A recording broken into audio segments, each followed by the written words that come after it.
I'm Kate, and I'm 58 years old. I work as a neurologist at a university hospital in France. Since my daughter is on a short study trip to America, I decided to take a long break. How many years has it been? Visiting the university hospital, where I used to work, brings back both happy and sad memories. While sitting at the cafe terrace I used to visit during breaks, drinking coffee, I realized that 18 years have passed. The view outside has changed a bit, but under the same clear blue sky, I suddenly remembered my ex-husband's words.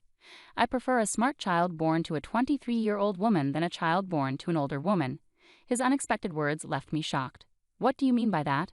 It's obvious. As a doctor, you know the risks of older pregnancies, right? Your statement isn't about maternal health or childbirth itself exactly. It's about the child's abilities. Why are you bringing this up now? You knew this from the start, didn't you? That's why we pursued fertility treatments. Well, that's true. I did want a child then. But things have changed. I don't understand. I truly didn't understand.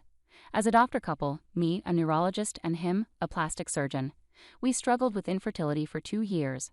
Finally, at age 40, we conceived through fertility treatments. When I got pregnant, Noah, my ex-husband, was thrilled and became very protective until we reached a stable stage in the pregnancy. Friends, colleagues, and family joked that the real challenge would come after the baby was born. We were so happy, but within a few months, Noah said those shocking words. Did you really not realize? Huh? Didn't notice what? I was aware of what was happening outside the house. There was no way I hadn't noticed, but there was also the reality of our growing family. A few months later, I began to think, this can't continue. I struggled to gather my courage, staying up late to wait for Noah to return home, trying to start a conversation many times. And on that day, I waited again. Welcome back. Oh, you're awake. Yeah, I wanted to talk. Whether Noah understood my feelings or not, his indifferent response was all I received. Hey, I got an invitation to attend the hospital's dad class today. Do you want to go? Huh? Apparently most husbands attend the class. I'm not going. Huh? I said I'm not going. I'm not interested. Not interested? I'm a doctor, you know. I've seen countless pediatric patients. I don't have a problem with kids, so isn't that enough? But raising our own child from infancy is completely different. Even though I'm a doctor, I have no idea about childbirth or parenting. It's beyond what I can imagine. That's your perspective. Mine is different. I'm fine, so I'm not going. End of discussion. Noah remained uninterested and exerted pressure, but I lacked the courage to continue. One of my colleagues mentioned she saw him. Cheating? She saw you recently in the city, arm in arm with a young girl, happily shopping in a department store. Oh, really? Was that person stalking me or something? No, she just happened to be there and saw you. But she decided to gossip and used the word cheating. If it's untrue, that's slander, right? Huh? That's not the point. That's exactly the point. You realize I'm being suspected, right? It's a story where no one knows if it's true or not. So is it a lie? Well, my clinic focuses on beauty treatments, so it mostly employs young women. Women can be competitive with each other, you know? To keep them happy, I offer meals, shopping, and relaxation to recognize their hard work at a popular clinic. So, you're doing the same with other staff, not just the person my colleague saw. You could say that.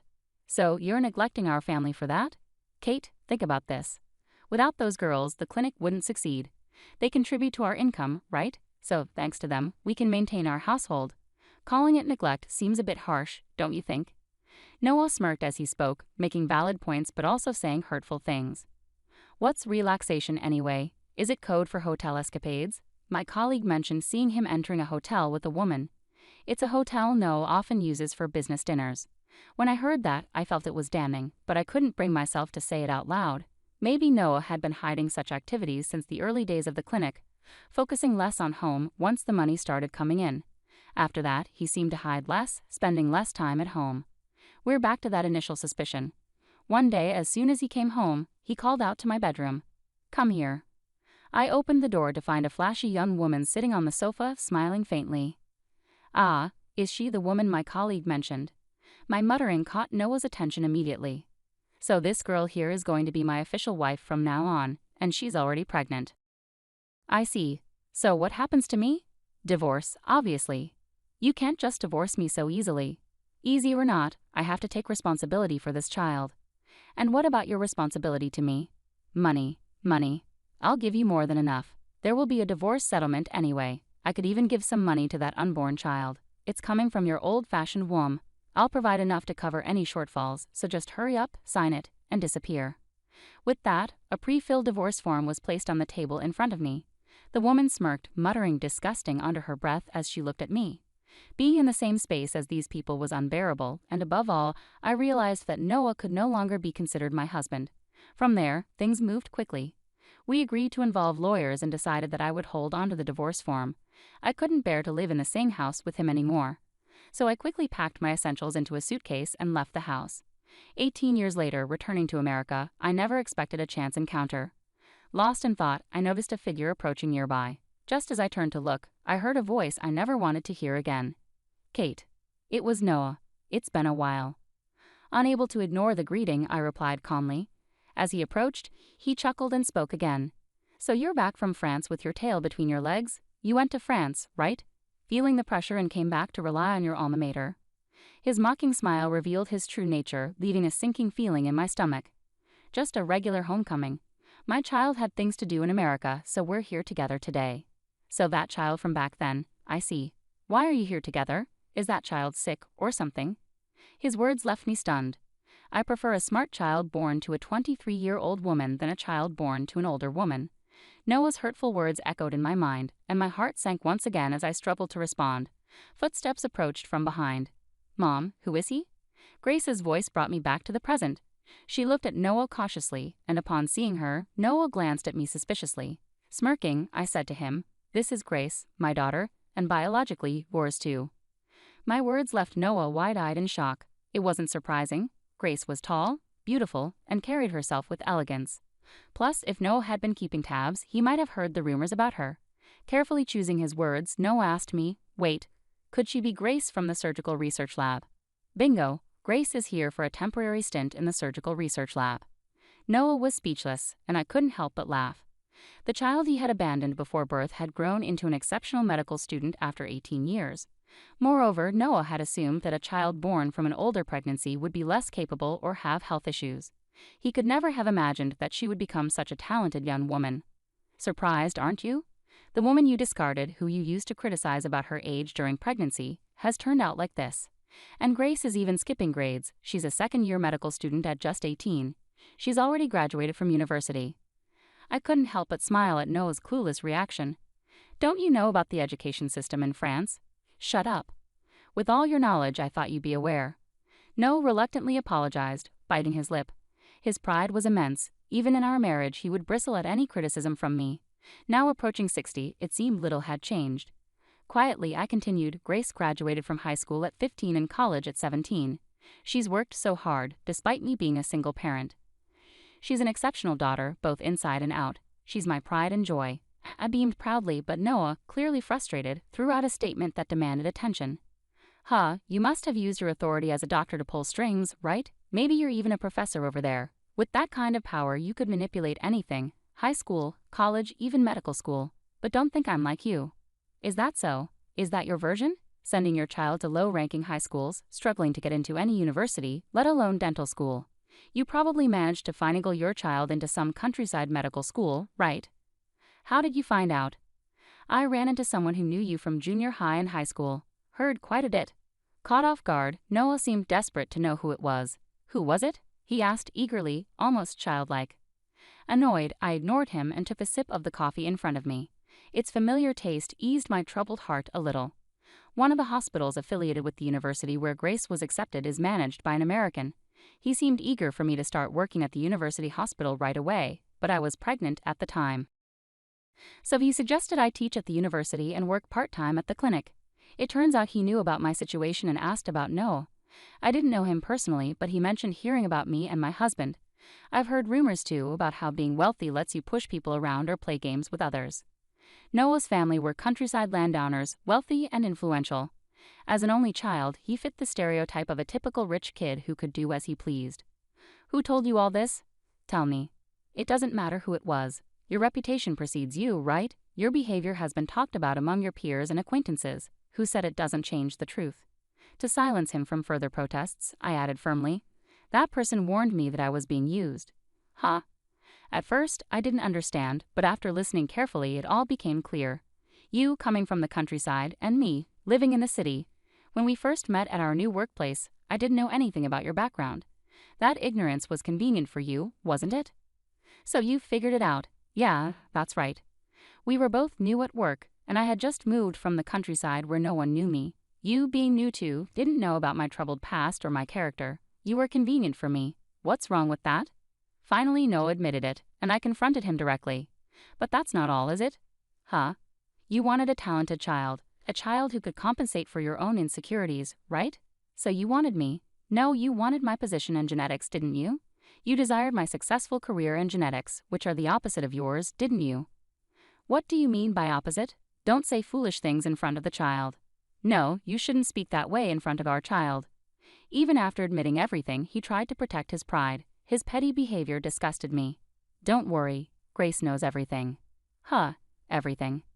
Everything, including how you abandoned both Grace and me in pursuit of your ideal child, and your entire history. What? Did you spill everything? I simply stated the truth, how you disappeared before Grace was born. Trying to deceive Grace, who is so perceptive, won't work. I don't understand, Noah's voice echoed loudly in the quiet cafe terrace. Then Grace, who had been silent until then, spoke up. Don't you think it's pathetic? Huh? I'm asking, don't you think it's pathetic?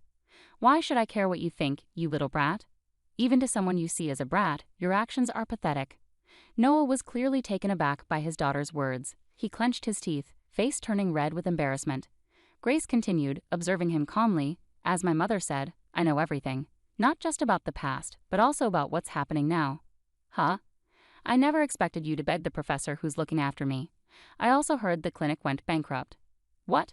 Due to repeated failures in plastic surgeries, a decline in customers, embezzlement, and failed investments.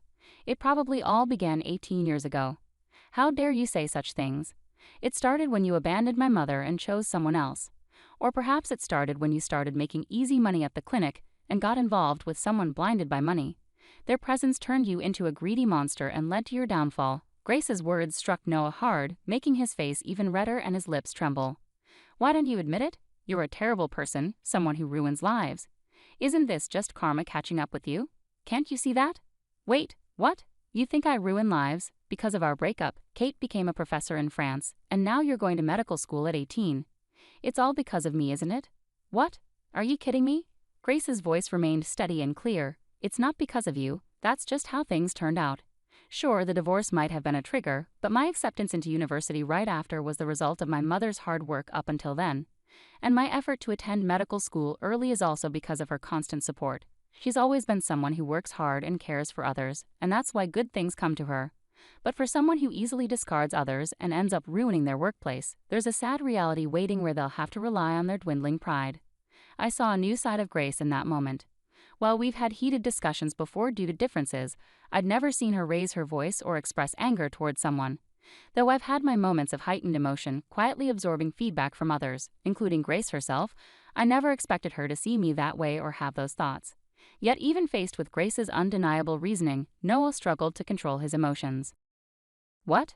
You wouldn't even exist if it weren't for me. Everything is thanks to me, right?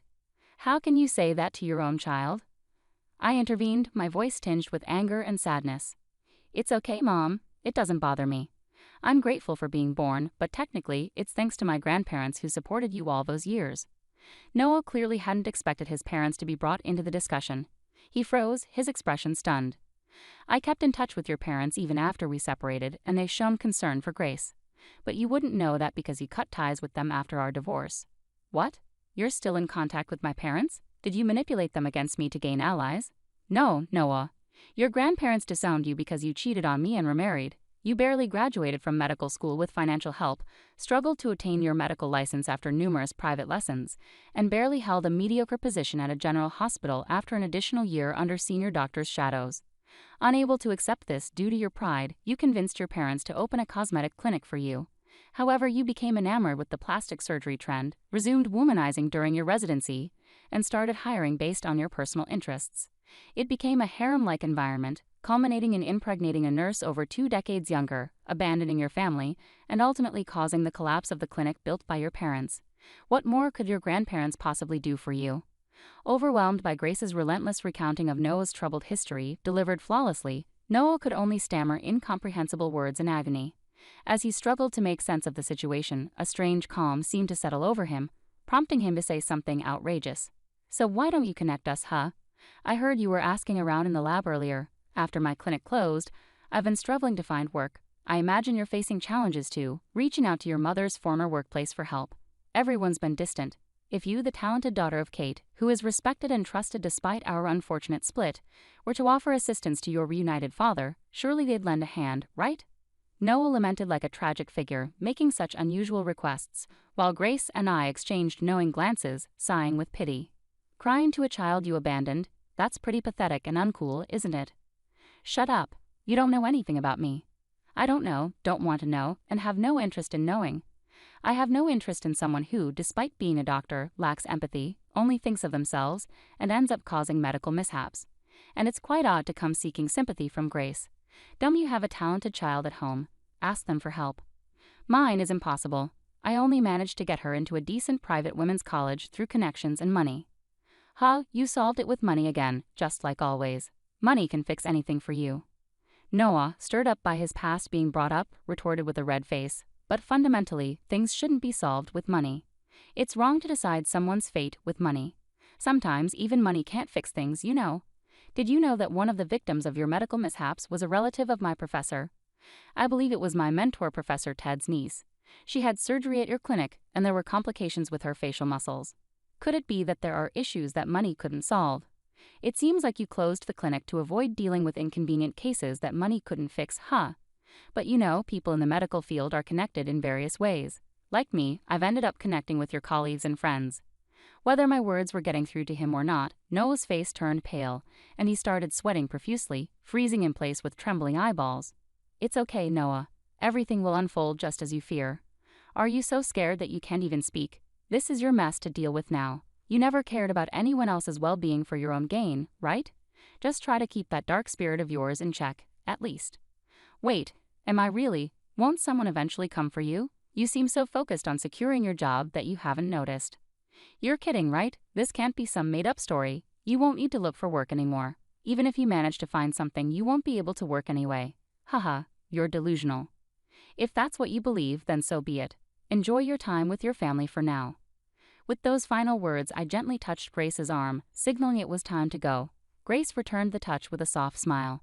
After about 2 months of intense medical studies in America, she returned to France.